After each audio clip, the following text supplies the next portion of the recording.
Today we are going to discuss the topic rotation spectrum. ഇപ്പം നമ്മൾ പറഞ്ഞൊരു molecule rotate ചെയ്താൽ അതൊരു സ്പെക്ട്രം തരും.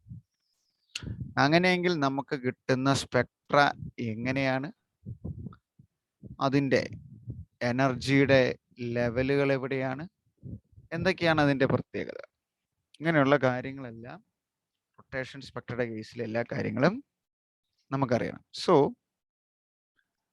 ദ റൊട്ടേഷണൽ എനർജി നമ്മളിപ്പം ഒരു പർട്ടിക്കുലർ ലെവലിൽ നിന്ന് പർട്ടിക്കുലർ ലെവലിലേക്ക്, അല്ലെങ്കിൽ നമ്മൾ പറയും n ഈക്വൽ ടു, നേരത്തെ നമ്മൾ പറഞ്ഞിട്ടുണ്ട് പ്രിൻസിപ്പൽ ക്വാണ്ടം നമ്പർ ഒക്കെ എഴുതുമ്പോൾ n 0-ൽ നിന്ന് 1-ലേക്ക് പോകാം, 1-ൽ നിന്ന് 2-ലേക്ക് പോകാം, അങ്ങനെയൊക്കെ പറയും.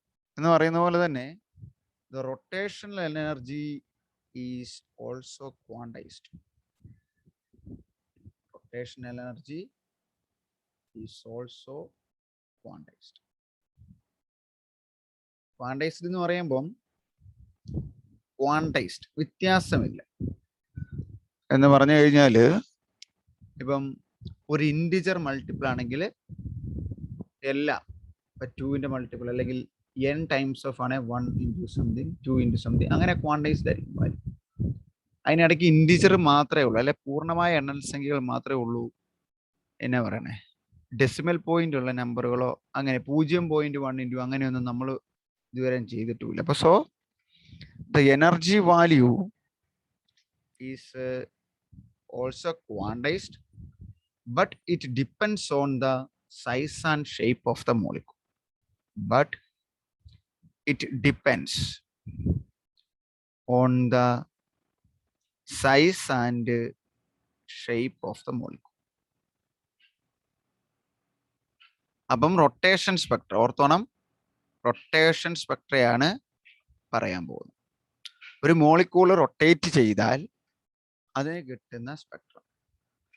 ഇതിനകത്ത് ചോദിക്കുന്ന ഒരു മേജർ ഇമ്പോർട്ടൻ്റ് ആയ ഒരു എസ്സേ ആണ് ഡയാറ്റോമിക് മോളിക്യൂൾ. 2 ആറ്റമുള്ള ഡയാറ്റോമിക് മോളിക്യൂളിൻ്റെ rotation spectra. The rotation spectra of a diatomic molecule or rigid diatomic molecule.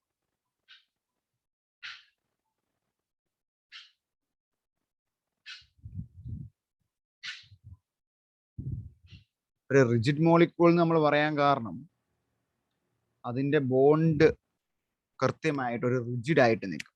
2 atom തമ്മിൽ കണക്ട് ചെയ്തിരിക്കുകയാണ്. ഒരു മോളിക്യൂളിനകത്ത് 2 ആറ്റം ഉണ്ട്. അങ്ങനത്തെ ഒരു മോളിക്യൂളാണ് നമ്മളിവിടെ കൺസിഡർ ചെയ്യുന്നത്. അപ്പോൾ നമ്മൾ നോക്കുക, ഇവിടെ നമുക്കൊരു മോളിക്യൂൾ ഉണ്ട്, സോറി ഒരു ആറ്റം ഉണ്ട്. Consider another atom. ഇത് രണ്ടും തമ്മിൽ ഒരു റിജിഡ് ബോണ്ട് കൊണ്ട് കണക്ട് ചെയ്തിരിക്കുക.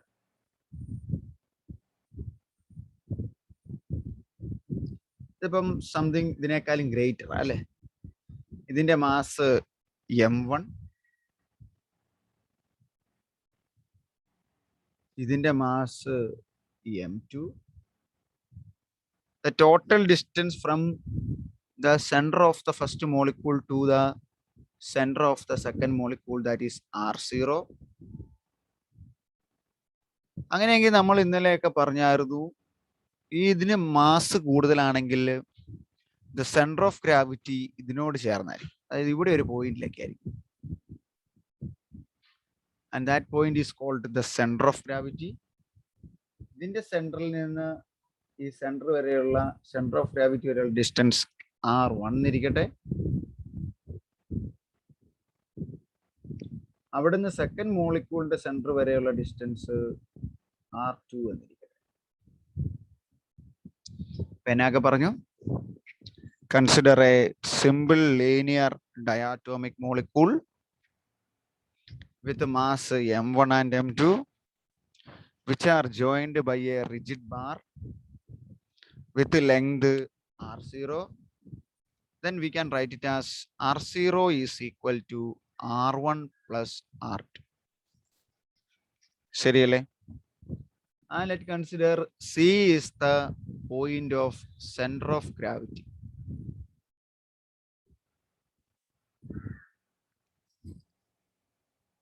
and consider the end to end rotation.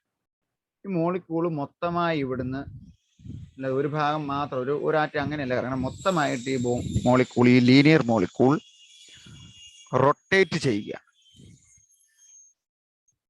About this C.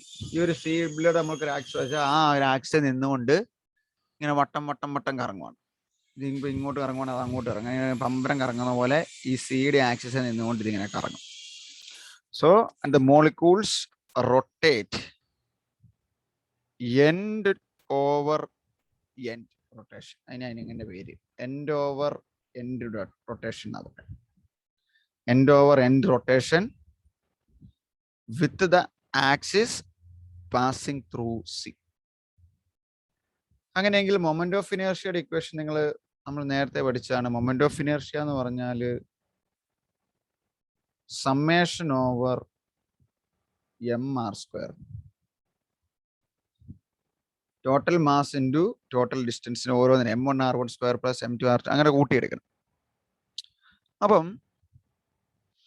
ഇവിടെ ഈ r1ഉം r2 എന്ന് പറഞ്ഞ ഡിസ്റ്റൻസ് പോകില്ല, പക്ഷെ മാസ് ചെറുതാണ്. സോ ഈ സെന്റർ ഓഫ് ഗ്രാവിറ്റിയിലൂടെ കടന്നു പോകുന്ന ഈ പോയിന്റിനെ അപേക്ഷിച്ച് എപ്പോഴും m1r1 is equal to m2r2 ആയിരിക്കും.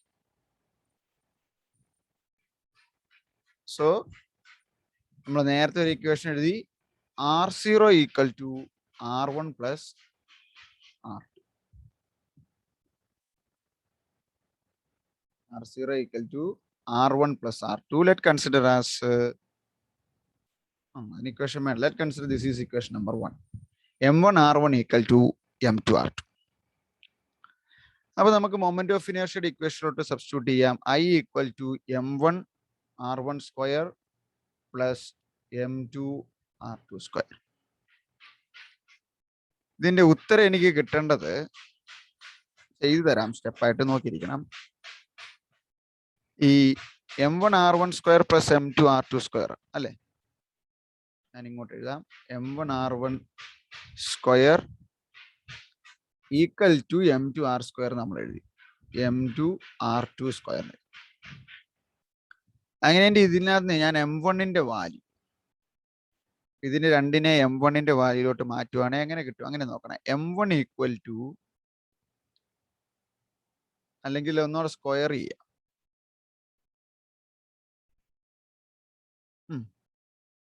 m1 r1 സ്ക്വയർ, അല്ലെങ്കിൽ നമുക്ക് തന്നെ ഈ ഇക്വേഷൻ അങ്ങ് സ്ക്വയർ ചെയ്യാം, അതായിരിക്കും കുറച്ച് എളുപ്പം. Consider equation number 1. Consider equation number 1. അപ്പൊ അതിനെ സ്ക്വയർ ചെയ്ത് എങ്ങനെയാവും, m1 square r1 square equal to m2 square r2 square. അതിനകത്ത് നമുക്ക് m1 square equal to m2 square r2 square by r1 square എഴുതാം. അല്ലെങ്കിൽ സിമ്പിൾ ഇതിനെ സ്ക്വയർ ഒന്നും ചെയ്യേണ്ട ആവശ്യമൊന്നുമില്ല. ഇതിനകത്ത് m1 equal to m2 r2 by r1 എഴുതാം. ഇല്ല, ഇവിടുന്ന് തന്നെ നേരെ എഴുതാം അല്ലേ, അതൊരു രീതി, അങ്ങനെ എഴുതിയാലും മതി, അതായിരിക്കും കുറച്ച് എളുപ്പം.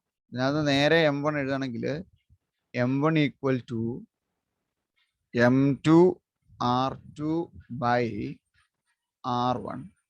അതുപോലെ തന്നെ m2 ആണെങ്കിൽ m2 equal to m1 r1 by r2. രണ്ടും എഴുതാൻ പറ്റിയല്ലേ? ആ സ്റ്റെപ്പ് മനസ്സിലായോ ആഷ്ന? സ്ക്വയർ ചെയ്യേണ്ട കാര്യമില്ല, ഈ സ്റ്റെപ്പ് മനസ്സിലായില്ലേ? മനസ്സിലായി. ഇതിനകത്ത് m1 m2 എടുത്ത് ഇനി നമുക്ക് എന്നാ ചെയ്യാം, ഈ m1ന് പകരം ഈ m1ന്റെ വാല്യൂ, ഈ m2ന് പകരം ഈ m2ന്റെ വാല്യൂ സബ്സ്റ്റിറ്റ്യൂട്ട് ചെയ്യണം. അതിനെ ശ്രദ്ധിച്ചോണം, വളരെ ഇമ്പോർട്ടൻ്റ് ആയ രഹസ്യമാണ്. ഈ m1ഉം m2ഉം റീസബ്സ്റ്റിറ്റ്യൂട്ട് ചെയ്യണം. സോ കൊടുത്തു കഴിയുമ്പോൾ എങ്ങനെയാവും, I ഈക്വൽ ടു m1ന് പകരം m2 r2 by r1 into r1 square plus m2ന് പകരം m1 r1 by r2 into r2 square. അവിടെ നമുക്ക് ഇത് വെട്ടിക്കളയാം, ഇതും വെട്ടിക്കളയാം. Then our equation become that's equal to m2 r1 r2 plus M1 R1 R2. R1 R2 common ആണ്. R1 R2 into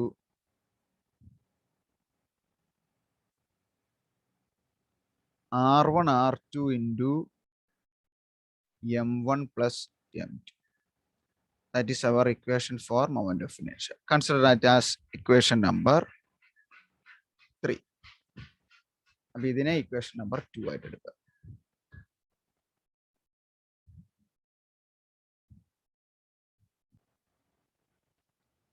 Again, consider equation number 1. അടുത്ത part. Consider equation number 1. Equation number 1 എന്നാ? M1 R1 equal to M2 R2. ഇനി M1 R1 equal to R2 എന്ന് നമുക്ക് വേണേ എങ്ങനെ എഴുതാം? R2-നെ R0 minus R1 എഴുതാം. M2 into R0 minus R1. അപ്പം നമുക്ക് M1 R1 അതെന്ന് പറയുന്നത് M2 R2 തന്നെയാണ്. അതിന് നമുക്ക് M2 into R0 minus R1 എഴുതാം.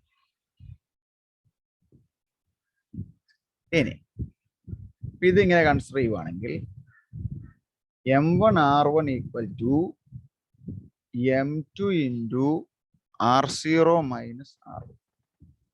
അകത്തേക്ക് ഗുണിച്ചു കഴിഞ്ഞാൽ M1 R1 equal to M2 R0 minus M2 R1.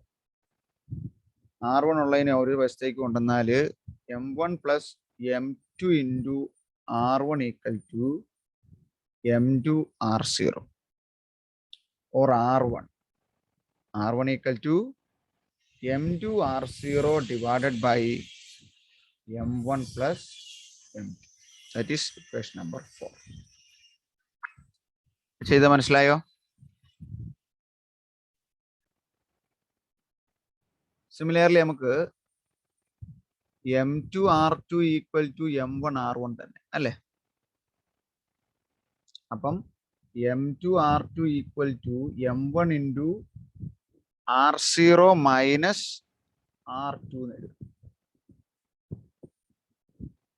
അപ്പം M2 R2 equal to M1 R0 minus M1 R2.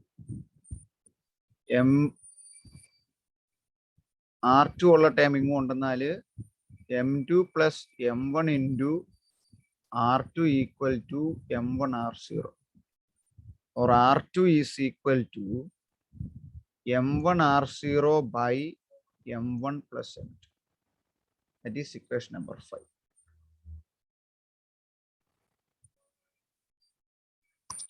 നമ്മൾ മൊമെന്റ് ഓഫ് ഇനേർഷ്യ ഐയുടെ വാല്യൂ എഴുതി. അതിനകത്ത് ഒരു R1 R2 ഉണ്ടായിരുന്നു. ഈ R1-നെയും R2-നെയും സബ്സ്റ്റിറ്റ്യൂട്ട് ചെയ്യാനാണ് ഈ R1 R2 കണ്ടുപിടിച്ചത്. അപ്പം substitute equation number 4 and 5 in 3. നമ്മളിപ്പോൾ കണ്ടുപിടിച്ച R1 R2 ഇതിലേക്ക് സബ്സ്റ്റിറ്റ്യൂട്ട് ചെയ്യും. സോ 4 and 5 in 3 എങ്ങനെ കിട്ടും? I is equal to M2 R0 by M1 plus M2 into M1 R0 by M1 plus M2 into M1 plus M2. വേണേ ഒരു M1 plus M2-നെ നമുക്ക് cut ചെയ്ത് കളയാം. പിന്നെ മിച്ചം എത്രയുണ്ട്? That's equal to M1 M2 R0 square അല്ലേ, divided by M1 plus M2. That is equal to ഇതിനെ ഞാൻ വിളിക്കുന്നത് നമ്മളിപ്പോൾ 1 by M1 plus 1 by M2 ചെയ്യുന്നതിന് തുല്യം അല്ലേ ഇത്? M2 plus M1 by M1 into അതിൻ്റെ റെസിപ്രോക്കൽ എടുക്കുമ്പോൾ M1 M2 by M1 plus. ഇതിനെ നമ്മൾ വിളിക്കുന്ന പേരാണ് റെഡ്യൂസ്ഡ് മാസ് ഇത്രയും ടൈമിന്. അപ്പം അതിൻ്റെ ലെറ്ററാണ് മ്യൂ R0 സ്ക്വയർ. ഇത് ഓർത്താൽ മതി. ഐ ഈ ഇക്വേഷനിലോട്ട് ആറിലെ ഈ ഇക്വേഷൻ ഓർത്തിരുന്ന ഐ നമ്മൾ എങ്ങനെ ചെയ്താലും ഇവിടെ വന്ന് നിൽക്കണം. ഐ ഈസ് ഈക്വൽ ടു വളരെ എളുപ്പമാണ് m1 m2 by m1 plus m2 into r0 square. Rigid ബോഡിയുടെ മൊത്തം ലെങ്ത് r0യുടെ സ്ക്വയർ ആയിരിക്കും. അതാണ് എസ്സയുടെ ഫസ്റ്റ് പാർട്ട്.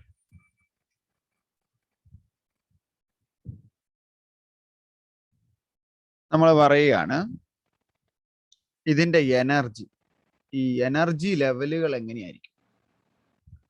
ഈ എനർജി ലെവലിൽ എന്ന് പറഞ്ഞു കഴിഞ്ഞാൽ ഇപ്പോൾ മോളിക്യൂള് വൈബ്രേറ്റ് ചെയ്യുമ്പം ഒരു ഇവിടെ റൊട്ടേറ്റ് ചെയ്യുമ്പം ഒരു റൊട്ടേഷൻ എനർജി ഉണ്ട്. ആ റൊട്ടേഷൻ എനർജിയുടെ വാല്യൂ എത്രയാന്ന് ഷ്രോഡിഞ്ചർ അറിയാലോ അല്ലേ, ഷ്രോഡിഞ്ചർ എക്സ്പ്ലെയിൻ ചെയ്ത്. So by Schrodinger equation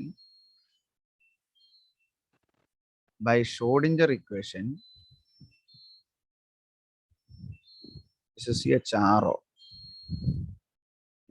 By Schrodinger equation, ഈ ഒയ്ക്ക് മുകളിൽ ശരിക്കും ഷ്രോഡിഞ്ചർ എഴുതുമ്പോൾ 2 കുത്തുണ്ട് കേട്ടോ. ഇങ്ങനെ എഴുതാൻ നിങ്ങൾ കണ്ടിട്ടുണ്ടോ? അങ്ങനെയാണ് എല്ലായിടത്തും എഴുതുന്നത്. By Schrodinger equation we can find out the rotational energy of a diatomic molecule. The energy value, the energy or rotational energy of a diatomic molecule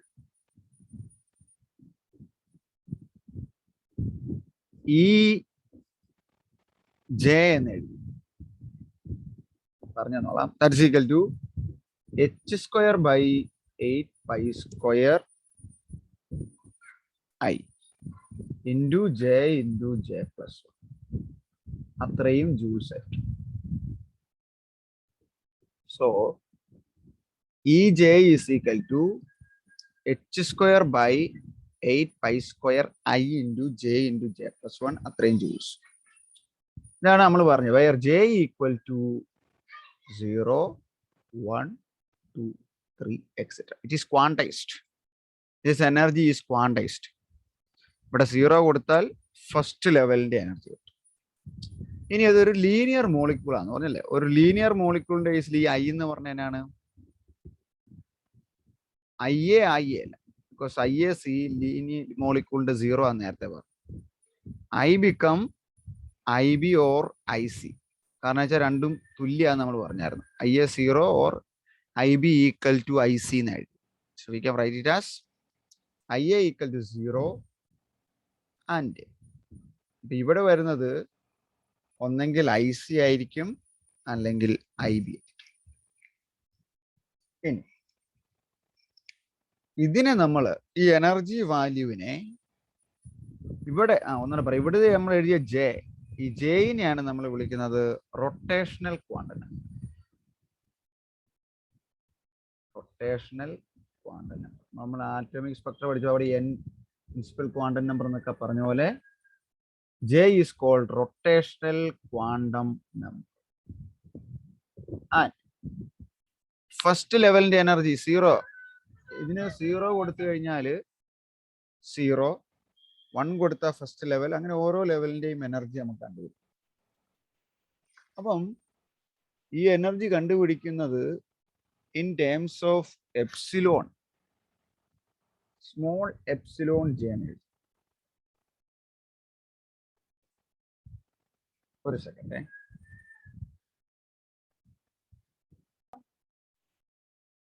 ഇപ്പൊ EJ is equal to h square by 8 pi square I. ഈ value നമ്മൾ പഠിക്കണം എത്രയാണെന്നുള്ളത്. 8 pi square I into J plus 1, where J is called the rotational quantum number.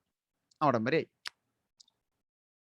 ഇനി ഇതിനെ നമ്മൾ ഈ എനർജീനെ explain ചെയ്യുന്നത്, ഇപ്പൊ നമുക്കറിയാം, നിങ്ങൾ വേവ് നമ്പർ എന്ന് കേട്ടിട്ടുണ്ടോ? വേവ് നമ്പർ അതെന്നാന്ന് ചോദിച്ചാല് നമുക്ക് ആ വാല്യൂ കിട്ടേണ്ടത് സെന്റിമീറ്റർ ഇൻവേഴ്സിലാണ്. വെച്ചാൽ നമുക്കൊരു സ്പെക്ട്ര കിട്ടുമ്പോൾ ഇങ്ങനെയാണ് സ്പെക്ട്രം കിട്ടുന്നത്. ഒരു ലൈൻ സ്പെക്ട്രം ഇങ്ങനെ കിട്ടും. ഇവിടെ ഒരു വരയുണ്ടാകും, ഇവിടെ ഒരു വരയുണ്ടാകും, ഇവിടെ ഒരു വരയുണ്ടാകും. അപ്പൊ അതിന്റെ ഈ ആക്സിസ് എന്ന് പറയുന്നത് വേവ് ലെങ്തിന്റെ ടേമിലാണ് കിട്ടുന്നത്. അപ്പൊ നമുക്കിതിനെ വേവ് നമ്പർ വേവ് നമ്പർ എന്ന് പറഞ്ഞാൽ 1/, ഓഫ് വേവ് ലെങ്തിനെയാണ് വേവ് നമ്പർ എന്ന് വിളിക്കുന്നത്. ന്യൂ ബാർ എന്ന് വിളിക്കും. That is equal to the reciprocal of the wavelength. Or സെന്റിമീറ്ററിലാണ് പറയുന്നതെങ്കിൽ 1/, സെന്റിമീറ്റർ. അപ്പൊ സെന്റിമീറ്റർ റേസ് ടു -1. ഇതിന്റെ യൂണിറ്റിനെ സെന്റിമീറ്റർ ഇൻവേഴ്സിലോട്ട് ആക്കാൻ എന്നാ ചെയ്യണമെന്ന് ചോദിച്ചാൽ ഈ ഇക്വേഷനെ ഒരു HC കൊണ്ട് ഡിവൈഡ് ചെയ്യും. സോ മുമ്പേ നമ്മൾ എവിടം വരെ ഇക്വേഷൻ നമ്പർ ഇട്ടേ? 6 വരെയാണ് അല്ലേ? ഇതിന് 7 എന്ന് കൊടുക്കുക. Consider this is equation number 7. Then divided by HC in equation number 7, and we obtain like it as epsilon j or nu bar wavelength in a table. That's equal to h square by 8 pi square I into or HC ഉണ്ട്, or h cancel ആയിട്ട് j into j plus 1. That is equal to h by 8 pi square I into c into j into j plus 1. Where this term, this is called rotational constant and is represented by B. B is equal to h by 8 pi square I into c. അപ്പൊ നമ്മളുടെ epsilon J എന്ന് പറയുന്ന ലെവലിലെ energy in terms of wave number ആണെങ്കിൽ എങ്ങനെയാകും? B into J into J plus, or epsilon J equal to B into J into J plus 1. That is equation number 8. ഇവിടെ കൊണ്ട് എനർജിയുടെ എക്സ്പ്ലനേഷൻ തീർന്നു. ഇനി നമുക്ക് ഇത് ഉപയോഗിച്ച് സ്പെക്ട്രം വരയ്ക്കണം. അപ്പം ഇപ്പൊ നമ്മൾക്ക് കിട്ടി എനർജി വാല്യൂ ഇൻ സെന്റിമീറ്റർ ഇൻവേഴ്സിൽ ഇപ്പം epsilon J is equal to B into J into J plus 1. അപ്പൊ ബിയുടെ വാല്യൂ ഒന്ന് ഓർത്തേക്കണം. അപ്പം ഒറ്റ ഇക്വേഷനാണ് ഫൈനൽ ഇക്വേഷനിൽ എത്തുന്ന പഠിക്കാം. h by 8 pi square IC അല്ലേ? h by 8 pi square IC into j into j plus 1. ഇനി ഫസ്റ്റ് ലെവല് 0 ലെവലാണെന്നിരിക്കട്ടെ. അപ്പം j 0 ആയി. j 0 ആയാൽ എപ്സിലോൺ j എത്രയായിരിക്കും? b ഇൻറ്റു 0 ഇൻറ്റു 0 പ്ലസ് 1, 0 ആയി. j 1 ആയാൽ എപ്സിലോൺ j എത്രയാകും? jക്ക് 1 എന്ന് കൊടുത്താൽ b ഇൻറ്റു 1 ഇൻറ്റു 2 അല്ലേ? അപ്പൊ 2b എന്നായി. ജെയ്ക്ക് 2 എന്ന് കൊടുത്തു കഴിഞ്ഞാൽ എപ്സിലോൺ ജെ എന്ന് പറയുന്നത് B into 2 into 3, 2 into 3 6, 6b ആവും. സോ ജെയ്ക്ക് 3, ജെയ്ക്ക് 4, ജെയ്ക്ക് 5, ജെയ്ക്ക് 6. പിന്നെ പല സ്പെക്ട്രം വരയ്ക്കണമെങ്കിൽ പല വാല്യൂ കൊടുക്കണം. നിങ്ങൾ കൊടുത്ത് നോക്കിയാൽ അറിയാം. 3 കൊടുക്കുമ്പം 3 ഇൻറ്റു 4 12b, 4 കൊടുക്കുമ്പോൾ 4 into 5 20b, J into J plus 1. അങ്ങനെ ആ ഓർത്ത് കിട്ടിയാൽ പിന്നെ പെട്ടെന്ന് എഴുതാം. 5 ഇൻറ്റു 6 30b, 6 ഇൻറ്റു 7 42b. ഇപ്പം energy value 0, 2b, 6b, 12b, 20b, 30b, 42b. അങ്ങനെ ആയിരിക്കും നമുക്ക് കിട്ടുന്ന സ്പെക്ട്രം. അപ്പൊ എങ്ങനെയായിരിക്കും? ഇപ്പൊ 0 വരച്ചു കഴിഞ്ഞാൽ ഏറ്റവും താഴെ വരച്ചാൽ ഇതായിരിക്കും. ഫസ്റ്റ് ലെവല് 2b അത്ര അകലേ ഉള്ളൂ. ഇവിടെ 2b. പിന്നത്തെ 6b 4bയുടെ അവരോട് കുറച്ചുകൂടെ വിട്ടു കൂടും. പിന്നത്തതിന് 12b ആവും. പിന്നത്തത് 20b ആവും. പിന്നത്തത് 30b ആവും. പിന്നത്തത് 42b ആവും. സ്പെക്ട്രം വരച്ചുകൊണ്ടോ ഇതൊക്കെ വളരെ കൃത്യമായിട്ട് മനസ്സിലാവും. അപ്പം J equal to 0, j equal to 1, j equal to 2, j equal to 3, j equal to 4, j equal to 5. Epsilon j value എത്രയാവും? 0, 2b, 6b, 6 കഴിഞ്ഞ് നോക്കിയാൽ മതി 12b. അപ്പൊ എല്ലാത്തിന്റെയും വിട്ട് തുല്യമല്ല അല്ലേ? നമ്മൾ അവിടെ ഇത് വരച്ചപ്പോഴും ഹൈഡ്രജൻ ആറ്റത്തിന്റെ സ്പെക്ട്രം വരച്ചപ്പോഴും -13.6/n² എന്നാവും. അപ്പൊ -13.6/1² 2² അങ്ങനെ വന്നപ്പോഴും വിട്ട് മാറ്റം. അപ്പൊ റൊട്ടേഷൻ സ്പെക്ട്രം അങ്ങനെ തന്നെയാണ്. റൊട്ടേഷണൽ ക്വാണ്ടം നമ്പർ ആണിത്. റൊട്ടേഷണൽ ക്വാണ്ടം നമ്പർ കൊടുക്കുമ്പം കിട്ടുന്ന എനർജി അല്ലെങ്കിൽ വേവ് നമ്പറിന്റെ value 0, 2b, 6b, 12b, 20b, 30b. ഒരെണ്ണോടെ നിങ്ങളുടെ ടെക്സ്റ്റിലല്ലേ നോട്ടിൽ വരയ്ക്കണം. 42യുടെ മുകളിൽ വരച്ചേക്കണം കേട്ടോ. ഈ വിട്ടിനേക്കാൾ കൂടിയ വിട്ട് ഇട്ടിട്ട് 42b. j equal to 6. അപ്പൊ നമുക്ക് ഇതിനെ ഒന്ന് ജനറലൈസ് ചെയ്യണം. ഇപ്പം എപ്സിലോൺ j ഈക്വൽ ടു 1 എന്ന് എപ്സിലോൺ j, ഇപ്പൊ ഈ രണ്ടെണ്ണം തമ്മിലുള്ള എനർജി ഡിഫറൻസ് എത്രയാണ്? അപ്പൊ ഇതിനൊരു ഇത് വരയ്ക്കാൻ ചോദിച്ചാൽ എങ്ങനെ വരയ്ക്കാൻ ചോദിക്കണം? The allowed rotational energy of the allowed, ഇത് മാത്രമേ പോസിബിൾ ആവുള്ളൂ, വേറെ വാല്യൂ ഒന്നും ഇല്ല. റൊട്ടേഷണൽ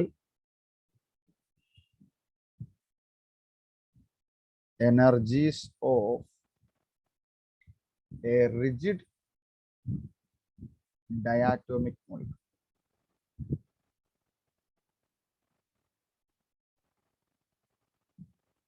ഇതായിരിക്കും. ഇനി ഇവിടെ ഇപ്പൊ ഇത് തമ്മിലുള്ള വിട്ട് നോക്കിയേ, J1ഉം 0ഉം. അതിന് നമ്മൾ എങ്ങനെ എഴുതാൻ നോക്കണേ?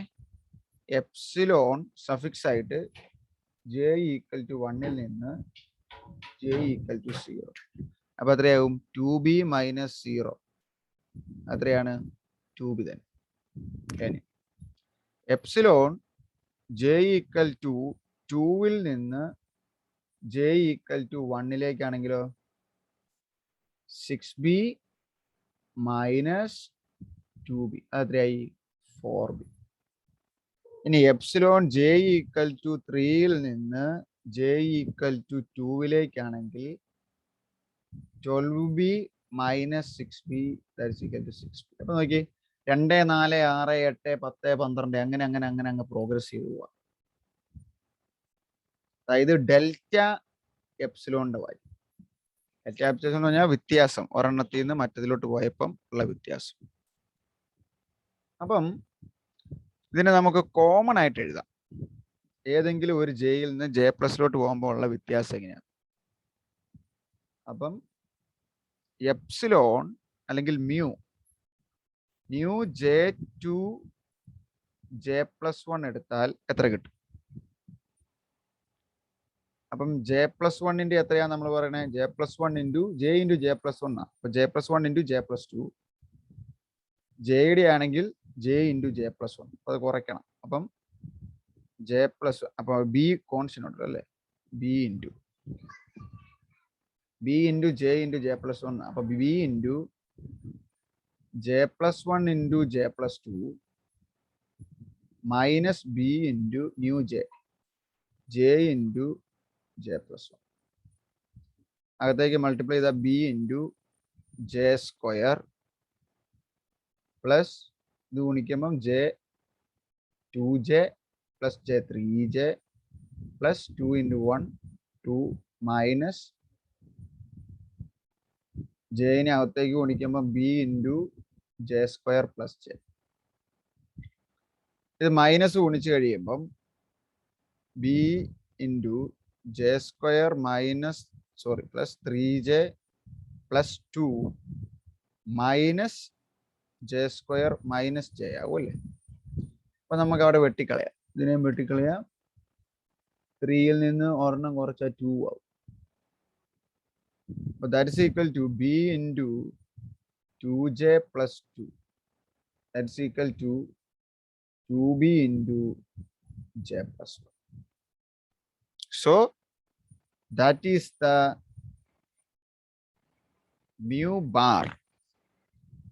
Very important equation. That is a mu bar from j to j plus 1. ഏത് ലെവലിൽ നിന്ന് ഏത് ലെവലിലേക്ക് തൊട്ട് മുകളിലേക്കുള്ള ലെവലിലേക്ക് പോയി കഴിഞ്ഞാൽ അവിടെ ഉണ്ടാകുന്ന എനർജി വ്യത്യാസം അല്ലെ വേവ് ലെങ്തിന്റെ വ്യത്യാസം എന്ന് പറയുന്നത് വേവ് നമ്പറിന്റെ വ്യത്യാസം എന്ന് പറയുന്നത് 2b into j plus 1 കൊടുത്താണ് കോമൺ ആയിട്ട്. അപ്പൊ നോക്കിക്കേ, ഇപ്പം 2ൽ നിന്ന് 3ലേക്ക് പോവാം. അപ്പൊ എത്ര വരും? 2b into 2ൽ നിന്ന് 3ലേക്ക് j plus 1 ഏതാണ് അത് കൊടുക്കുക 3. അപ്പം 3 into 2b 6b. 2ൽ നിന്ന് 3ലേക്ക് ഇവിടെ പറത്തി നോക്കി, 2ൽ നിന്ന് 3ലേക്ക് പോയപ്പം 12 മൈനസ് 6 എത്ര കിട്ടി? 6 തന്നെ കിട്ടി. കണ്ടോ? Very simple actually. ഒരു പ്രാവശ്യം മനസ്സിലാക്കി എഴുതി വരച്ച് നോക്കിയാൽ വളരെ എളുപ്പമാവും. ഇതൊന്നും പഠിക്കാനില്ല, ഇത് ഓർത്താൽ മതി.